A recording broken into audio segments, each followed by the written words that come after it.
This is an article on Forbes. Breathing through your butt, closer as an option after new study. Let's read this so we can be better informed and get in on the ground floor of this new scientific discovery. The beehole breathing, it would involve squirting an oxygen-carrying liquid up your butt to then deliver oxygen to your bloodstream and thus your entire body.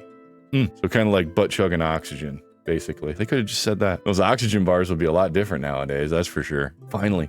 After all these years, hasn't the science community given us so much over the last 10 years? If you thought your wife going to yoga was bad, just imagine her now going to her butt breathing treatments. How come you like going to the doctor so much, honey? Listen, I just like health. You know, I'm just really health conscious. It's better than being health unconscious, right? Not what I'm saying. I'm just wondering why his office is in a van in a Walmart parking lot. Why do you hate so much? You're just a hateful person. This could be a valuable alternative way to breathe when your respiratory tract and lungs can't do the job. Oh, well, you know what? See, I guess that could be. There is an application there. Now, all this time when I say, I'm going to do CPR, remove this man's pants, now I'm going to be able to do that.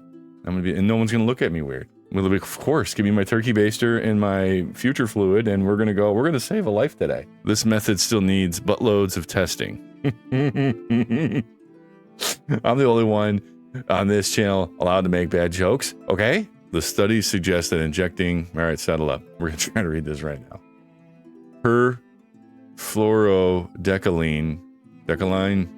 Decalin. How to read. This is phonics.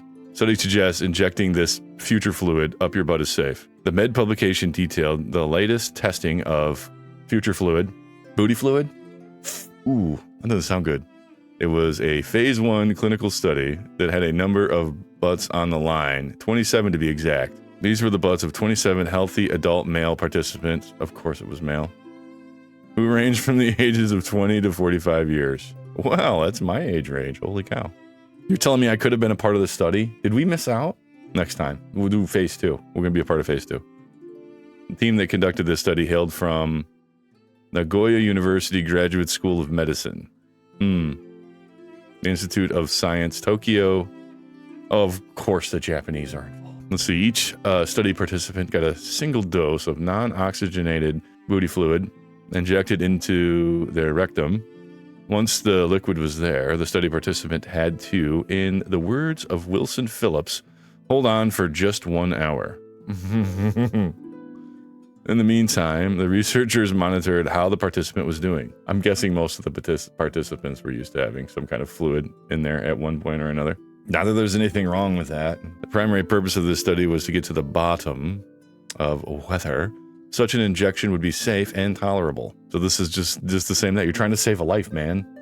I guess they'll tolerate it if they want to live, right? If that's indeed what you're doing it for and not just wasting money to try to see if we can breathe through our asses. Although the booty fluid did not contain oxygen and therefore the study could not assess how well the substance could transfer oxygen into the study participants, this study was nonetheless an important step. So basically, we just figured out that their asses could take fluid, this particular fluid. We're no closer than the science that's been done in truck stop bathrooms for the last 55 years. Let's keep reading. We're in for a penny, right? In general, the participants seemed to go with the flow. Well, they signed up for it, right? Why wouldn't they go with the flow? 7 of the participants ended up not being able to hold the liquid in their rectum for the entire hour. Some of the folks who received larger amounts of booty fluid, up to 1,500 milliliters, did complain of some abdominal bloating and discomfort, because that's what can happen when holding a fair amount of liquid in your ass. But in the end, there were no serious adverse events. So no one died. You may be wondering why the rectum is being considered as an alternative place to breathe. I don't think it's an alternative place to breathe. We're not just going to start. It's not just like, well, I could breathe through here, but I prefer you could have like some kind of backpack and a hose just going right up there, just like a catheter, and just pumping oxygenated booty fluid right in there. I don't think that's the way it's going to go. They're saying your intestines have a lot of blood vessels. Yeah, that's why people used to butt chug. Used to get them drunk faster, and their breath didn't smell like alcohol. Basically, they're just saying it's easy to get oxygenated fluid into the bloodstream quickly through your butthole.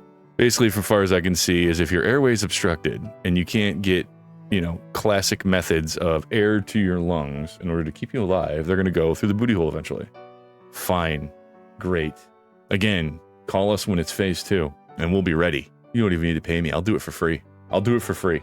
Let's check X, shall we? I think that was enough. Good Lord. This video got me too because I am at heart, I'm just currently a child.